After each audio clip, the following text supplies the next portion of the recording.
Football writer Martin Lipton joins us on the line. Good morning to you, Martin. Good morning. Can I enter the competition? I know the answer. I mean, I'm hoping that most people do this morning, but look at you. You never know.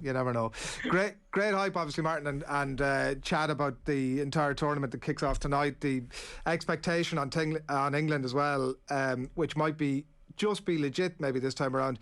It's been legit before though, and they've come up short. Is the hype justified? Well, it's certainly more justified than it would have been in some occasions in the past, because the attacking array of weapons that England have got at their disposal is greater than at any time that I can recall. But there is an Achilles heel at a centre half. There's still issues about the exact shape of the defence and even the midfield. So I think there are answers to be given over the next few weeks, starting on Sunday. But this is a wide open tournament because nobody really knows how the last 18 months or so are going to affect the players from all teams. And England are a side which you feel have got more to find in themselves. Whether they'll find it is what we'll all witness over the next 4 weeks. Yeah, it's going to be a great watch. We had John Giles on the show last night, Martin, and he was making the point that he was unsure generally of Gareth Southgate, and that Gareth Southgate was unsure himself of who he was going to pick in what positions and what sort of shape he's going to play, which can go one of two ways. It can be that the manager is showing great flexibility and that there's obviously a brilliant competition for places, or it can be that everybody's slightly unsure of what the plan is. We will find the evidence of that over the next few weeks, but in terms of your prediction of where that is at, what are your thoughts? I think it would have been a lot easier if Harry Maguire was fit. Yeah, he'd have played four at the back, and with Maguire and Stones as his two. The problem he has is he doesn't really trust any of the others to be the central defensive partner for Stones. Maguire's not going to be available to at least the third game. I'd be actually quite surprised if he plays at all, in truth, because he's been out for some time and it's not going to get any easier. So therefore he's looking at options, and he may well go back to the three that actually served him pretty well in the World Cup. Got to the semi-finals. It'd be a different three, obviously, but still the same shape. And then he can play with Stones in the middle of a three with either, potentially White, Walker, Shaw, Mings. But that, of course, does mean the best you're going to play is a 3-4-3. And you have to leave somebody out of the attacking players because you're going to have two wing-backs. Now, the onus then will be on the wing-backs to get forward. If it is James and Chilwell, they will get forward. We know that. We've seen that for them in club and for Chelsea and City over the last few months. So it then means who do you leave out? I think that the one guarantee is that obviously Kane starts. I think he wants to play Foden, he wants to play Mount, and he wants to play Grealish. But then he'd have to leave out at least two of Rashford, Sancho, and a couple of others. So there's a lot of issues there for him to come to terms with. Sterling, another one, I think may be struggling to get in the starting team. Yeah, it's incredible, isn't it, when you think about it? And like, in some ways, it's obviously an embarrassment of riches. But what's your sense of how he goes? The Maguire point is obviously a very good one, and how it impacts and stuff. And I was listening to James talking about his own experience of playing in a back three versus being a wing back, and you get the players at this stage of the tournament saying, listen, I'm happy to play wherever you want me to play. Kind of a different it's a different question though in terms of their experience there and how all that plays out. If he's how do you expect him to line out on Sunday, for example? I think against Croatia you go for defensive solidity, so I anticipate a back three. This is purely out of knowing they don't want to lose. England have never won their opening game in the Euros, remember? So a draw is a win in that respect. I think he might go Walker, Maguire, Shaw in a three with James and Chilwell as the wing-backs. He'll then play Rice, and I suspect Phillips, even though he wouldn't be an ideal choice, which then means you've only got three up front. I think he'd leave out Grealish and play Foden, Mount around Kane, and just try. And then he'll make much more attacking changes if he needs to. But that gives it a bit more solidity, you would argue.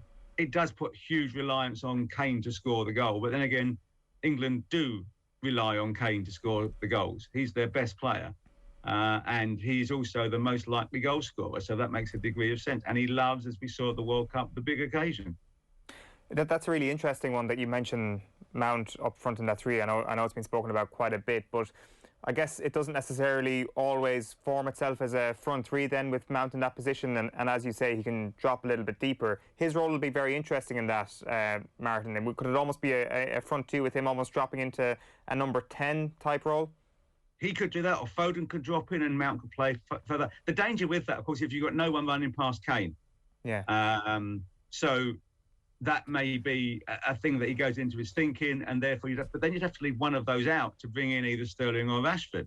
We know he loves Mount. If he was brave, he would play Mount alongside, even with a three, you play Mount alongside Rice, and then that allows Rashford or Sterling to play as well. But solidity is critical. I mean, the one thing we found against Croatia in the past is if we don't deny them the ball, they'll pass you to death.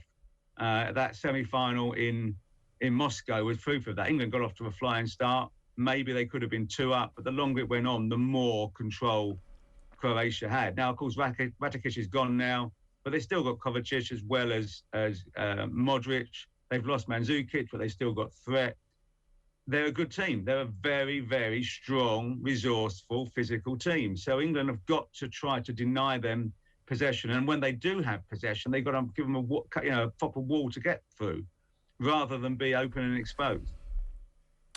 Can I ask you a broader question about to come back to the Gareth Southgate one, Martin? Just it struck me when I'm reading John Giles' comments last night on the website that about Gareth Southgate generally, and like it feels, and you can definitely correct me if I'm wrong, you're deeper in it than we are over here, that the jury after, what is it, 5 years for Gareth Southgate, that the jury is still out a little bit. And the question I had was, if he was to be available tomorrow, what level of club would come looking for him? Aston Villa level. You reckon? Yeah. It's not a resounding recommendation there. No, but because the Big Six don't appoint English managers as a rule, unless they played for the club. So you can see Liverpool appointing Gerrard in the future. They wouldn't appoint anybody else who was English. Manchester United wouldn't appoint an English manager. Tottenham wouldn't, by choice, appoint an English manager. Arsenal definitely. It's the nature of the clubs. But if he was to win the Euros, that changes everything. Does it? That's a good question. Like, does it? Because it feels nearly Gareth Southgate is such an outlier in football. Like it is, like it's hard to see how his personality, his way of doing things, which is so effective with England in that group, does that work at club level? Well, it certainly can. Look, I'm biased here because I've known Gareth for, 25 years. And I ghosted him at Euro 96. Right. And he is one of the most decent, intelligent, smart, thoughtful people I've had the pleasure of meeting in my entire journalistic career. That might not make the greatest manager for Manchester City, for example. Well, but does that make him a manager for a club that demands certain things? I think he could cope with any job, in truth. People don't realise. They think he's too nice. You don't become captain of a Crystal Palace team, including Mark Bright and Eric Young and Ian Wright, unless you've got something about you. You don't stand up to Doug Ellis at Villa unless you've got something about you. You don't play 50-odd times for England unless you've got something about you. You don't see things in advance, as he did, in 2012, when myself and a couple others sat down with him over a coffee in Warsaw. And he was saying, even before England played Italy in the quarterfinals, what we must do is echo what they do in golf. In golf, it's the 4-foot putt. In England, in football, it's the penalty kick. You train your mind. We haven't done that. We need to do it. And if we're ever going to be successful, we have to put that into practice. Lo and behold, what did he do when he was England manager? He changed their mindset on penalty kicks. You've obviously mentioned there, Martin, you worked quite closely with him in '96. How much did that experience of that home tournament, do you think, shape the person that Gareth Southgate is, at least the person that he is on an international stage, and how important is that going to be over the next few weeks, because this is a home tournament basically for England? Well, the one thing, of course, is no matter what goes wrong for the players, he's been there.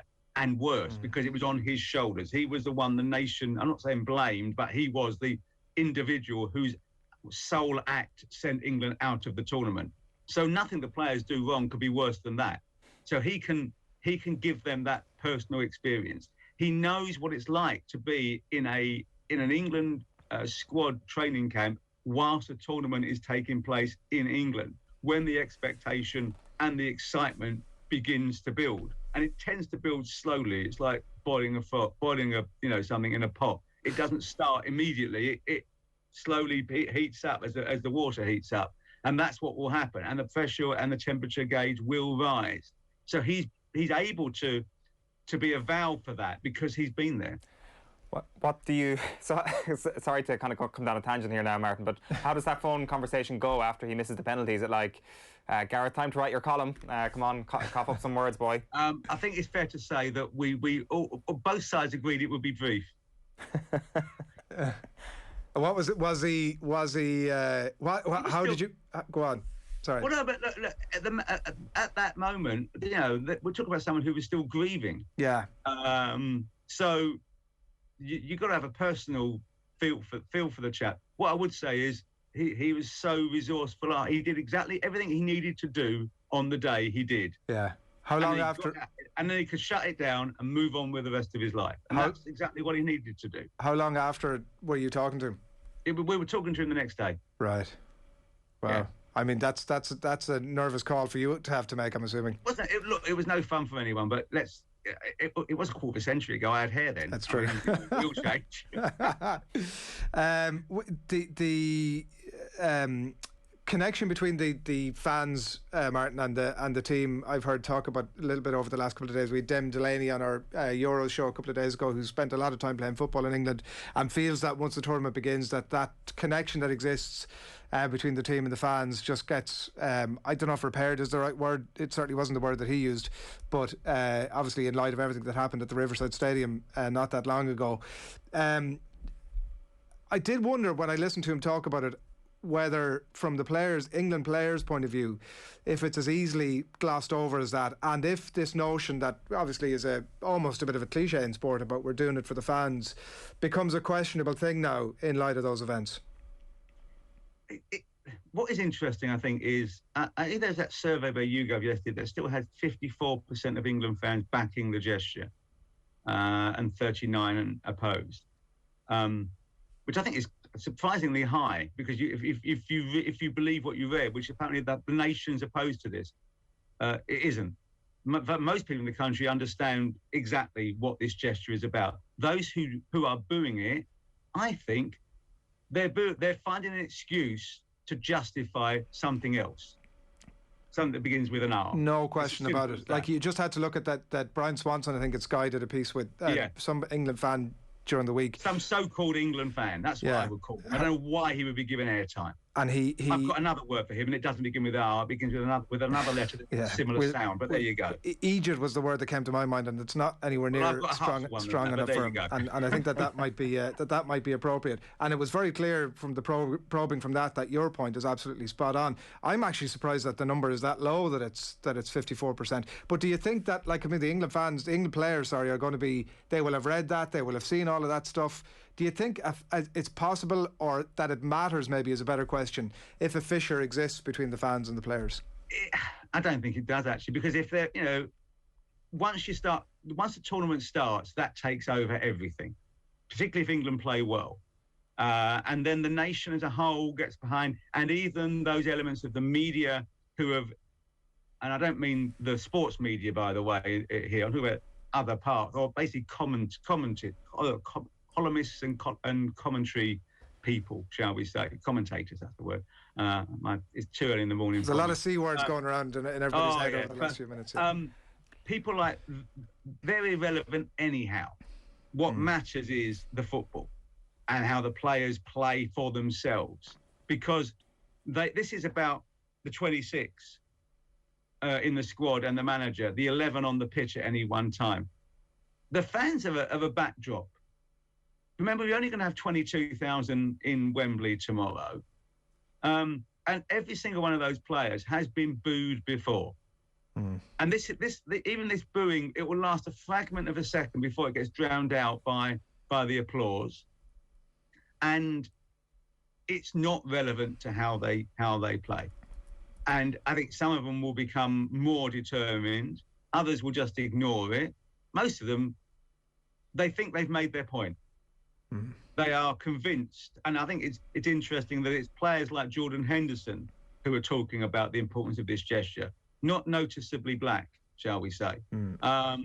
This is every single player in the squad agrees with this. Yeah. White and black and whatever their backgrounds, it is a united position because they play with, they're aware. I mean, even I know, what are these bunch of hypocritical millionaires? They're not stupid people. They live in this society. They have seen what has happened in British and European and global society. And they are using their platform to make a brief gesture. And that's it. But it's their contribution. And then the moment the second whistle blows, they're playing football for their country. And you can see the pride. Look at Marcus Rashford. Look at Tyrone Mings. Look at all of those black players in particular. This is as huge for them as it is for any player in that squad because they're playing for their country and they're incredibly proud of having been selected to play for their country. I was talking to Sol Campbell last night for a piece we're doing in the paper tomorrow, and he was just talking about how when he played against Scotland, coming on for 10 minutes in Euro 96, it was the culmination of everything he had done throughout his entire footballing life to come on for his tournament debut for his country against Scotland at Wembley. And even though he barely touched the ball in that match, it was one of the greatest moments of his entire life. It will be for these players. Yeah, and my concern would be that the likes of that guy who was purporting to be from the England fans group during the week, they're not stupid. A lot of them are not stupid people either, but they are. It's a dangerous philosophy, obviously, and they're just using an excuse to try to mask the reality. I mean, there is a bit of me that wonders whether, and I'm not saying I endorse this, but I'm wondering whether if England and the Premier League were to find another gesture. Listen, I think you know the answer to your question already. That but because then the onus goes back onto those who are booing, because when they boo that gesture, then they can't argue anymore that it's about something that it isn't. The biggest problem I think is that too much discussion between Rashford and Sancho about anarcho-syndicalism and whether or not Marx or Lenin was the answer to sorting out the world's problems. Because they did less of that and concentrated more on playing football. Look at the team they beat.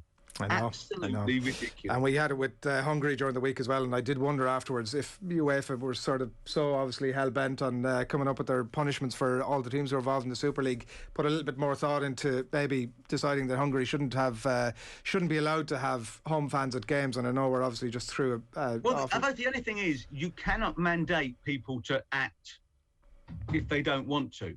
In terms of, you cannot tell someone they have to make an anti-racist gesture. No, but the booing of it can be acted upon because it's any reasoned person sees it as an outrageous response. Yeah, but it is clearly an issue that UEFA are going to have to look at. I don't think is an Eastern European attitudinal problem as well, that they think the West are looking down on them and telling them that they have problems in their society that they don't even perceive as being problems. Of course, you could say from the converse and from our Western European side, the fact that you don't see it as a problem is proof that it is a problem. Yeah. So there you go. We will come back to this because it's the right thing to do. In a word, England to win? No, France to win. They're the best team. That was a better response. Martin Lipton of The Sun, pleasure as always. Thanks a million. Thank you. Cheers, Bob. We've had loads of comments coming in. We'll try and bring them your way before we leave you as well at 10 a.m. this morning. Really important conversation to have, and it definitely is a conversation that we want to come back to, and we are interested in your thoughts about it, whatever the variety of them. Do fire them into us. That's where we're at. It's 9:37. We've lots to come. We're going to talk to Colin Bowick in just a little bit about the tennis, obviously winding into interesting phases at the French Open, get his thoughts on the Euros as well. But before all of that, Owen, It is 8:37 in case you've thought you missed the clock going forward a little bit. But at 8:37, we are now, it's getting emotional. We're going into our final two cheat sheets. Two crackers, though, for you. First up, let's get a 90-second timer for France.